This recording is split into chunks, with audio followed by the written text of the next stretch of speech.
kasalanan ng bangko. Pinaghalo-halo ninyo itong peso account at dollar account sa isang record. Takpan mo yung dollar account, lagyan mo ng tape. Huwag mo lalagyan ng tape yung peso account. Gusto lang nilang makita kung totoo na may signature yung peso account at kung sino yung pumirma. You are ordered to do so. Tapos. Your Honor, may I make a manifestation? Yes. I would just like to put on record, Your Honor, that this representation, that in addition to 4 more lawyers, Your Honor, when we first met with this witness, the president of PS Bank, showed him already Annex A of our request. We make that manifestation that we provided him with a copy, not only showed him, but left with him a copy of this Annex A on February 7 in relation to our intention at that time to prepare for the hearing on the following day. So we just put on record, Your Honor, that this is not the first time that the witness has been shown or has met this particular document, Your Honor. Thank you. All right. There is already an order. Comply. Your Honor. Understand? Yes, Mr. Your Honor. Witness? Yes, Your Honor. All right. Senator, The gentleman from, I think it was the gentleman from Sorsogon who raised his hand first. Will you yield to the gentleman from Makati? He's more senior than the gentleman from Sorsogon. Mr. President, while Senator Arroyo is preparing, may we know if the television cameras and the TV stations are allowed to zoom into the documents? No. We were just informed that a television station has been zooming in on the documents. Will you kindly, So please, the presiding officer can warn or prevent them from gentlemen, doing so. that expose this question document to any public view? And if there is such a television station that took photograph of this question document, please do not present it because it is precisely in question. All right? Gentleman from Makati. Thank you, Mr. President. You know, I have kept my peace on this issue because I wanted very carefully to understand it. If I understand the sequence, this question arose because I don't know who among the members of the Senate raised the question of the alleged forgery presented by the prosecution by attaching an annex to a pleading they filed. That was the original question. So, evidence was presented here, and we have meandered into several issues. I will limit myself to this point. Annex A to the supplemental petition of the prosecution has been testified to as a forgery by those who have the original of this document. Now, if it is a forgery and nobody has yet contested it, how can we proceed on this issue if it is a forgery? A forgery is a forgery. It has no evidentiary value unless you change the whole thing. Meaning, we have now branched out into asking the bank to produce a document, the original of a document which is forged. How can we do that? We are asking the original from the bank to bring here and compare it, or not compare it, to put even tape the entries which are not dollar related. But how can we do that when the original and the forged document are different? Now, I limit myself to this. A forged document is a forged document. Now, only on that issue do I limit myself, because we are now talking about what is the purpose now of presenting this.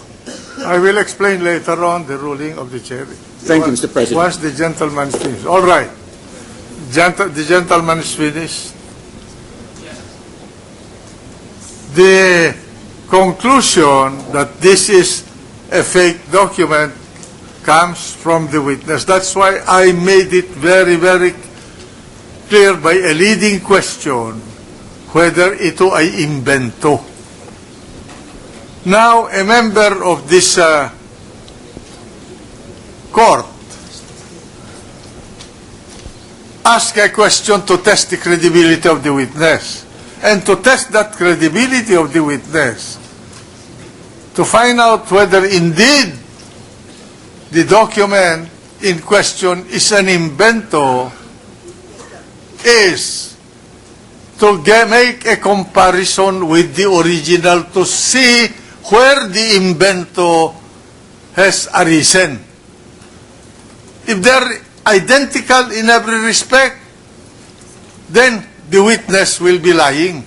And so therefore, his testimony will be unbelievable. But if the comparison shows that indeed there are substantial differences, then the witness is credible.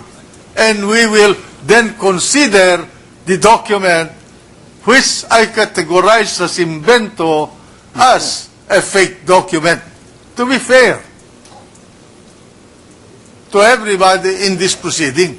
That is the only purpose for the comparison, and the only thing that is to be compared is the signature on the peso account and the identity of the one who imprinted that signature. If it is, they are identical with the original, then to the extent of that identity, then this document is not totally a fake document. If there is a discrepancy or differences that is not identical with the original, then to that extent it is an invento. And it will be a suspect document, which will be lacking credence as an evidence in this court. Is that plain enough, or shall I continue explaining it? I'm satisfied with the explanation of the chair. Question. If this is found to be a forged document, which in the explanation of the chair is the purpose of the inquiry, which was started by Senator Estrada. I think that was the original purpose of Senator Estrada, to find out whether this is a forgery. Nobody even raised this. It was only Senator Estrada who started this thing. Now, if it is a forgery, what happens? We spend so much time explaining what? Then Now, the idea is, if spurious forged documents are presented here, I don't want to speculate, but I thought that was the thrust of this issue. Then subsequent matters doesn't concern me. What concerns me is simply this. If it is true that it's a forged document, what happens? Thank you.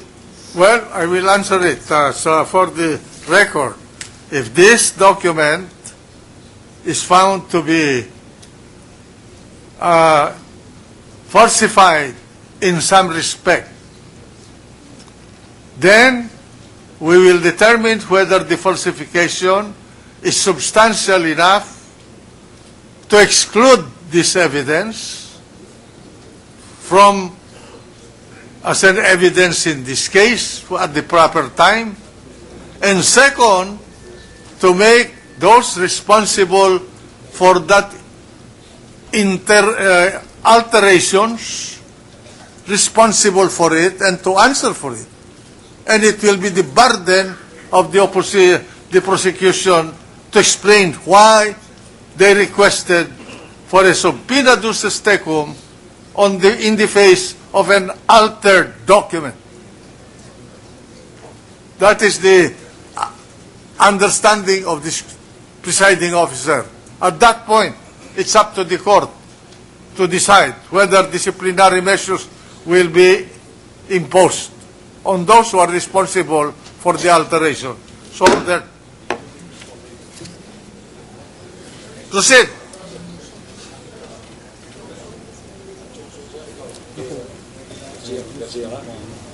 So the witness is ordered to bring the original with all the safeguards to carry out our respect